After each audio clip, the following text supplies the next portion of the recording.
ہاں یار ہوتی صاحب کو کٹ کریں ذرا پی جی ایم پہ. ہاں ٹھیک ہے ٹھیک ہے. کیوں ہو گیا یہ؟ آپ نے جو پوسٹ کیا ہے وہ میرے پاس کیوں نہیں آ رہا؟ اچھا اچھا اچھا اچھا ٹھیک ٹھیک ٹھیک ہے. میں اس کو وہاں پہ بڑی بات سے شیئر کر دوں گا نا اب جیسے ہی لائیو جائیں گے. ٹھیک ٹھیک. السلام علیکم ناظرین، ہم نیوز کے ڈیجیٹل پلیٹ فارم سے عادل شاہ زیب حاضر خدمت ہے آپ کا میزبان. آج ہمارے بڑے خصوصی مہمان ہیں امیر حیدر خان ہوتی صاحب، عوامی نیشنل پارٹی کے سینئر نائب صدر ہیں، اور اس کے علاوہ وہ خیبر پختونخوا کے وزیر اعلیٰ بھی رہ چکے ہیں، اور وہ آپ کو ٹی وی پر اور ڈیجیٹل پلیٹ فارمز پہ تو بالکل نہیں نظر آتے. میرا خیال ہے ڈیجیٹل پلیٹ فارمز پہ یہ ان کا پہلا انٹرویو ہوگا، لیکن ٹی وی پر بھی وہ کافی کم نظر آتے ہیں. لیکن آج وہ ہمارے ساتھ یہاں پر موجود ہیں اور ان سے پوچھیں گے کہ عوامی نیشنل پارٹی آج کہاں کھڑی ہے. ان کی 3-4 دن پہلے بڑی ایک اہم ملاقات ہوئی جو آج کی بڑی بات میں شیخ رشید صاحب نے جس کا تذکرہ بھی کیا آرمی چیف سے، وہ اس میں موجود تھے، اس کا احوال بھی پوچھیں گے. عوامی نیشنل پارٹی کے کچھ اندر کی باتیں جو ہیں وہ بھی ہوں گی، اور کوشش کریں گے کہ آپ کے کمنٹس جو ہیں وہ بھی ہم لیتے رہیں اور ہوتی صاحب کے سامنے آپ کے جو کمنٹس ہیں وہ رکھیں ان کے سامنے. امیر حیدر خان ہوتی صاحب، تھینک یو سو مچ فار جوائننگ اس. یہ بتائیے گا کہ بڑی اہم ملاقات جس میں آپ بھی موجود تھے، بڑا اس کا چرچا ہے، اے پی سی سے پہلے ہوئی، یہ ہوا کیا تھا، کون کون تھے؟ اور ایک تو ایک بڑی دلچسپ سی بات اس میں ہے، وہ یہ کہ یہ ملاقات تو ہوئی تھی تقریباً ہفتہ پہلے. اچھا تو اس خبر کو تو اسی دن یا اگلے دن یا دوسرے دن آ جانا چاہیے تھا. یہ ایک حسین اتفاق ہے کہ ملاقات تقریباً ہفتہ پہلے ہوتی ہے اور اس کی تفصیلات یا وہ بریکنگ نیوز وہ 5-6 دن بعد اے پی سی کے بعد وہ بریکنگ نیوز آتی ہے. ہاں تو میرے خیال سے شاید یہ ایک حسین اتفاق ہی ہوگا، اور تو میں کچھ نہیں کہوں گا. لیکن بہرحال ملاقات جو تھی وہ بیسیکلی آرمی چیف کی طرف سے ایک ریکویسٹ آئی تھی ٹھیک. کہ وہ ملنا چاہتے ہیں تمام پارلیمنٹری پارٹی لیڈرز سے. اچھا اور جب ہم ان سے ملے تو بیسیکلی ایشو اس وقت جو تھا وہ گلگت بلتستان کے حوالے سے کچھ ڈسکشن تھی، جس پہ وہ کچھ ہم سے معلومات شیئر کرنا چاہ رہے تھے اور ہم سے ہماری رائے اور ہماری تجاویز لینا چاہ رہے تھے. بیسیکلی اس حوالے سے وہ ہماری ایک ملاقات تھی. ٹھیک. اچھا اس حوالے سے تھی، جی مطلب بالکل. زیادہ آپ نہیں بتائیں گے کچھ؟ میرے خیال سے دیکھیں، ایک وہ بات ہے کہ جو آپ اور میں کیمرے کے سامنے بیٹھ کر کرتے ہیں ٹھیک وہ پوری دنیا دیکھتی ہے اور سنتی ہے. اس ملاقات میں کچھ ایسی بھی چیزیں تھیں کہ جو میرے خیال سے ہماری اوور آل قومی مفاد اور نیشنل سیکیورٹی کو دیکھتے ہوئے میرے خیال سے ان کو ڈسکلوز کرنا مناسب نہیں ہوگا. جہاں تک میرا تعلق ہے اور اے این پی کا تعلق ہے، ہماری ان سے گفتگو یا ان کی ہم سے گفتگو صرف اس ایک پوائنٹ پر ہوئی ہے جس کا میں ذکر کر چکا ہوں. باقی پولیٹیکل پارٹیز کے پارلیمنٹری لیڈرز وہاں پہ موجود تھے. اگر کسی اور نقطے پر ان کی گفتگو ہوئی ہے تو میرے خیال سے اس حوالے سے اگر وہ خود ہی کچھ فرما دے تو وہ زیادہ بہتر. اچھا یہ بتائیے کہ آج آپ سے بڑی بات میں بھی تفصیلی گفتگو ہوئی، تو میں کوشش ہم یہ کریں گے کہ جو آلریڈی جس پر بات ہو چکی ہے اس پر بات نہ کریں. لیکن بڑی ایک انٹرسٹنگ بات آپ نے کی کہ اپوزیشن ان 2 سالوں میں ناکام رہی ہے، مطلب ان ادر ورڈز کہ اس طرح سے نہیں پرفارم کر پائی. مطلب یہ تو ہم تحریک انصاف کے بارے میں کہتے ہیں کہ یار ان کی حکومت نہیں پرفارم کر پائی، تو آپ نے یہ ایڈمٹ آپ کر رہے ہیں کہ اپوزیشن بھی نہیں پرفارم کر پائی. دیکھیں، حقائق کی بنیاد پر بات کرنی چاہیے. صحیح. میں اس لیے کہتا ہوں کیونکہ پچھلے 2 سال میں مشترکہ اپوزیشن کی میں بات کر رہا ہوں کہ مشترکہ اپوزیشن نے اس طریقے سے حکومت کو وہ چیلنج نہیں دیا جو ہم دے سکتے تھے یا ہمیں دینا چاہیے تھا. ٹھیک. اور میرے خیال سے اس میں ہم سب سے کوتاہیاں ہوئی ہوں گی، غلطیاں ہوئی ہوں گی، اور کل ہمارے لیے ایک موقع تھا کہ ہم بیٹھ کر جائزہ لے کہ پچھلے 2 سالوں میں ہم نے کیا کھویا اور کیا پایا، اور ان غلطیوں کو دیکھ کر، اپنی کمزوریوں کو دیکھ کر اپنا مستقبل کا لائحہ عمل ہم طے کرتے، اور ایگزیکٹلی یہی ہم نے کل کیا ہے کہ اپنے پچھلے 2 سال کی کارکردگی کو ہم نے دیکھا ہے، اپنی کامیابیوں اور ناکامیوں کا ہم نے جائزہ لیا ہے، اور اس کے بعد ہم نے ایک لائحہ عمل کل طے کیا ہے۔ ٹھیک ہے، اچھا یہ بتائیے، عوامی نیشنل پارٹی صوبے کی کبھی سب سے بڑی جماعت ہوا کرتی تھی، 5 سال، اب 2013 سے پہلے آپ لوگوں نے گورنمنٹ بھی کی، کیا وجہ ہے کہ اس کو کیا ڈکلائن کہا جائے، ڈاؤن فال کہا جائے؟ آپ کی جو کارکردگی رہی ہے 5 سالہ، کیا یہ اس کا نتیجہ تھا؟ کیا وجہ ہے کہ عوامی نیشنل پارٹی کو آج ایک چھوٹی سی جماعت میں یا تبدیل کر دیا گیا ہے، یا تبدیل وہ ہو چکی ہے؟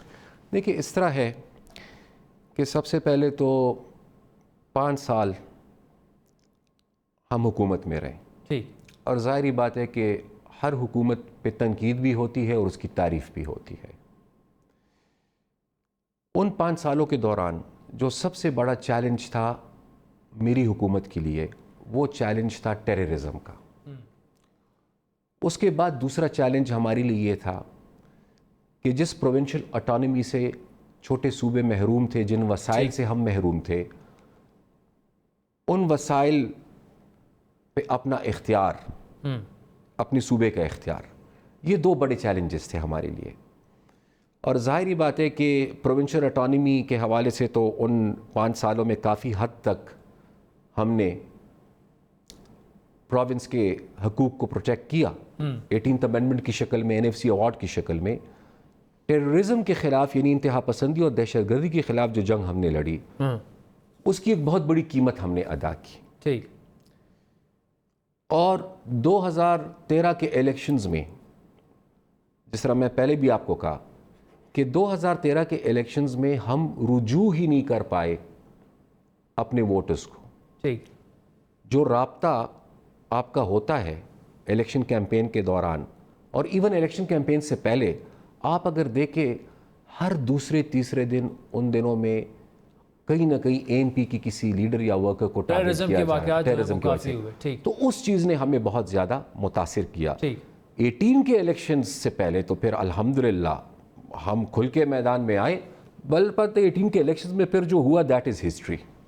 اچھا، اس میں حیدر خان ایک بات یہ ہے کہ ANP پر کرپشن کے بھی بڑے سنگین الزامات لگے، بلکہ وہ بھی دے دیا گیا جسے ایزی لوڈ کہا جاتا ہے، اس کا کچھ عمل دخل کیوں ایک ٹیگ لگ گیا عوامی نیشنل پارٹی پر کہ جی 5 سالوں میں آپ نے صرف کرپشن ہی کی ہے، باقی ایون جو آپ لوگوں نے سیکریفائسز آپ کے ورکرز نے، لیڈرز نے دی ہیں، وہ بھی اس وجہ سے اوور شیڈو ہو گئی؟ کیا وجہ ہے اس کی؟ 2-3 ایشوز۔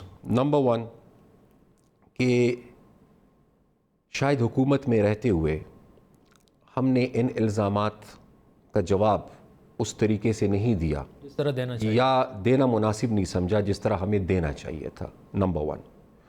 اور اس کی بھی شاید بنیادی وجہ یہ تھی کہ اللہ وہ دن کسی کو نہ دکھائے جن حالات میں ہم نے حکومت کی، کہ ہمارا ٹوٹل فوکس انتہا پسندی اور دہشت گردی کے خلاف جو اس وقت ہماری کوشش تھی، ہمارا ٹوٹل فوکس اس پہ تھا۔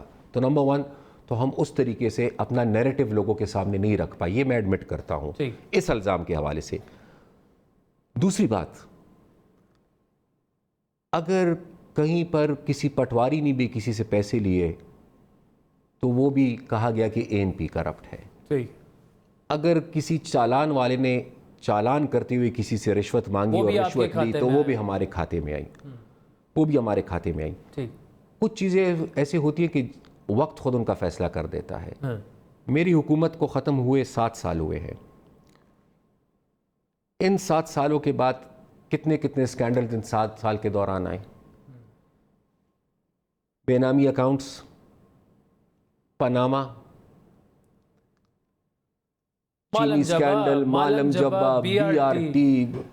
آپ مجھے بتائیں، اچھا جائیدادیں لوگوں کی باہر، وہ کسی پہ الزام ثابت ہو چکا ہے، کسی پہ نہیں ہو چکا، میں اس حوالے سے جانا نہیں چاہتا۔ آج کل میرے یا میری لیڈرشپ کے حوالے سے کیا آیا ہے؟ دوسری بات یہ، تیسری اور آخری بات یہ کہ آج اگر BRT کے حوالے سے کسی پہ الزام ہے تو اس کا مطلب یہ کہ پوری PTI، اس کی پوری لیڈرشپ کرپٹ ہے؟ آج اگر شوگر سکینڈل کے حوالے سے تحقیقات ہو رہی ہے تو کیا اس کا مطلب یہ ہے کہ پوری پی ٹی آئی اور پی ٹی آئی کی لیڈرشپ کرپٹ ہے؟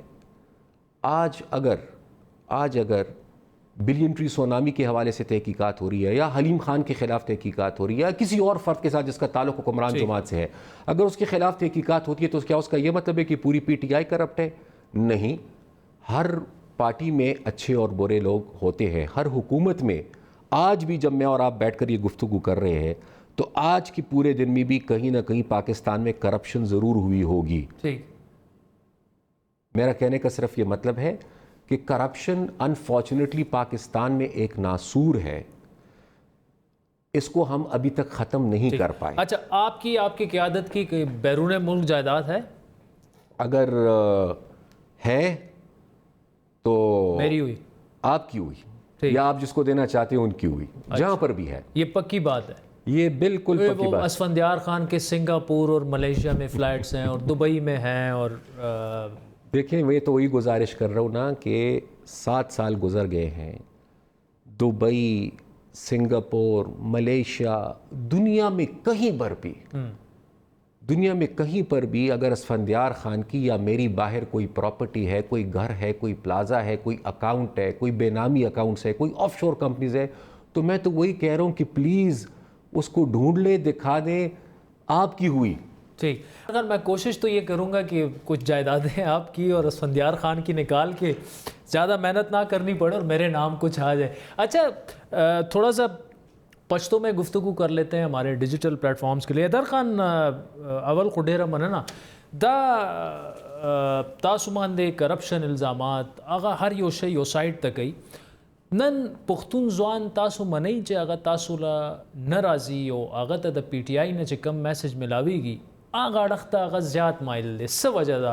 په تاسو چې کم هغه ایزی لوډ د کرپشن الزاماتو هغه وجه ده که نه ستاسو پارټۍ کې هغه اټریکشن پاتې نه شو، یا ستاسو چې کم پیغام دی هغه بیا ریفارم کول غواړي، وجه څه ده؟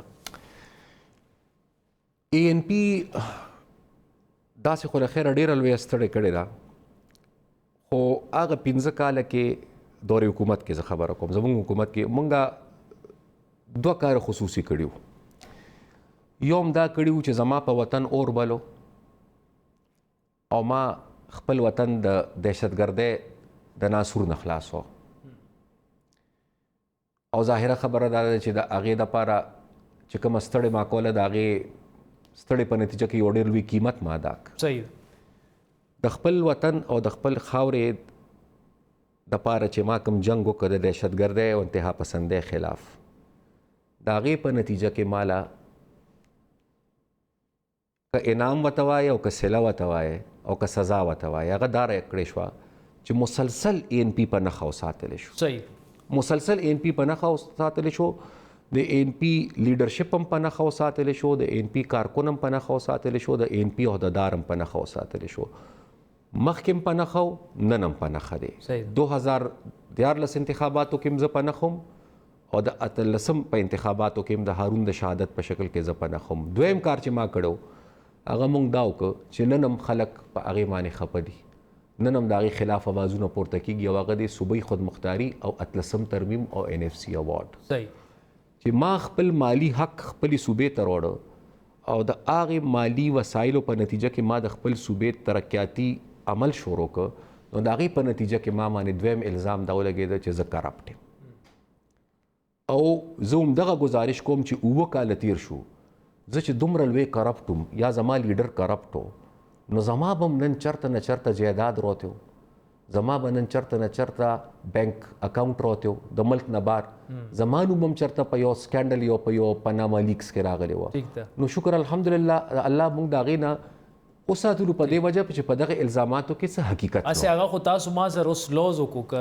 د ستاسو د اسفندیار خان چرته بار اکاؤنٹ کې ډالرې او د جایدادونه په ملیشیا دبئی کې راووته بار، نو ټول زما دی که نه چې هغه لوز په پښتو کې هم تاسو زما رور ما راته همدغه وویې چې صرف ملیشیا او دبئی درته نه یادوم، صرف دا 2 ملکونه درته نه یادوم، سنګاپور درته نه یادوم، په ټوله دنیا کې چې څومره ملکونه دي چې په کوم ځای کې راته زمونږ بینک اکاؤنٹ میلاو شو او یا راته زمونږ جایداد میلاو شو، فی سبیل الله ما درته درکړي دي لخیره خدای دې نصیب کا. ٹھیک شو.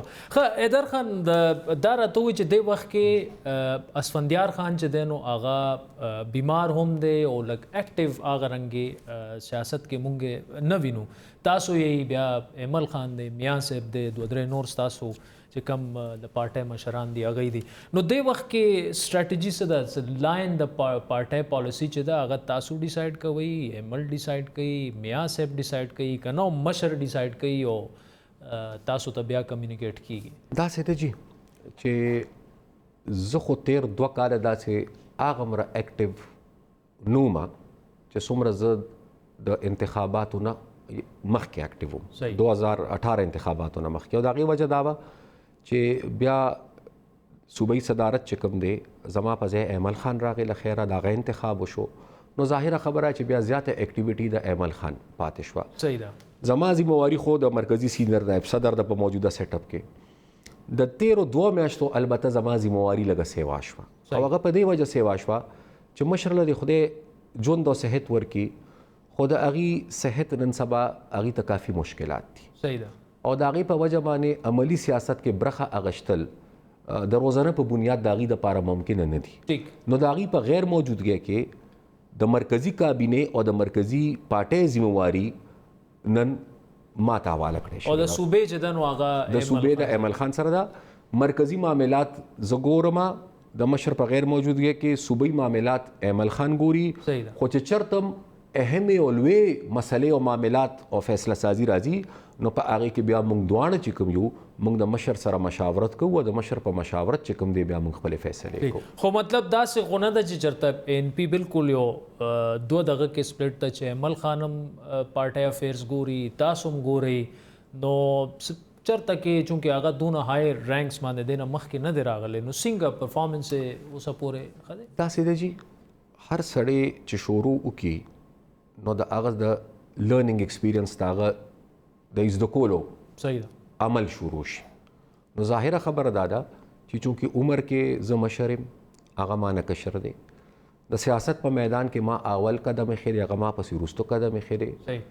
ما چې کومه تجربه د تر دې ساعته پورې هغه تجربه به هغه اوس حاصلوي. صحیح ده. نو دغه یو فرق خو زموږ د عمر او د تجربې ضرور شته. صحیح ده. خو نور الحمدلله هغه په یو سیاسي کورنۍ کې پیدا شوی دی، او زه امید دا کوم چې هغه به خپلې ذموارۍ سره پوره انصاف وکړي. ٹھیک ده. سو پورې چې زموږ د دواړو د ریلیشنشپ تعلق دی نو د بعضې خلکو به ضرور دا خواهش وي چې خدای مکه زموږ ترمنځ د بې اتفاقي راشي. صحیح ده. خو ستاسو په ذریعه زه هغې ته هم بدوم ووایم چې خدای دې هغې ته د نکاح هدایت وکړي. صحیح ده. او چې کم خلک د تحریک سره وابسته دي یا د تحریک سره همدردي لري د عوامي نشنل پارټۍ سره، نو هغې له دا یقین دهاني او تسلي ورکول غواړم چې دغه کور یو دی، دا دواړه وروڼه یو دي، او هر څومره چې هر څوک کوشش وکړي زما او د ایمل رورولي بچرې خرابه نشي. ٹھیک شوه. حیدر خان په اخره کې راته دا وایي چې دې وخت کې سیاست د پاکستان قومي سیاست چې دی هغه داسې ډګر باندې روان دی چې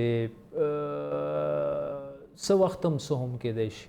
عوامي نشنل پارټي هغې لپاره تیاره ده، چونکې نن شیخ رشید صاحب هم زموږ په شو کې دا ویلې چې کم اړخ ته اپوزیشن پرون لاړو نو خدای مکه 15-20 کالو لپاره جمهوریت چې دی هغه ډیریل کېدی هم شي. دا د شیخ رشید صاحب بیان دی او د هغه تجزیه ده. زه د هغه د تجزیې سره اتفاق نه کوم. صحیح ده. زه دا ګڼم چې مخکې په دې ملک کې کله هم مارشل لا راغلی ده. زما په خیال چې موجوده قیادت چې کوم دی هغې د هغې فیصلو ته په څه ښه نظر نه ګوري. صحیح ده. زه راته د هغې ملټري ادارو ذموار خلک یادوم. زما خیال نه دی، دا زما خپله تجزیه او اندازه ده چې په موجوده حالاتو کې چې په فارن پالیسی فرنٹ موږ ته څومره مشکلات دي، ملک کې دننه د اکانومي کوم سچویشن دی، زما خیال نه دی چې دې کې به څه نه څه ډایرکټ انټروینشن وشي. صحیح ده. نور خو سړی رد کولی نشي څه، خو ما ته د دې خبرې امکان کم ښکاري.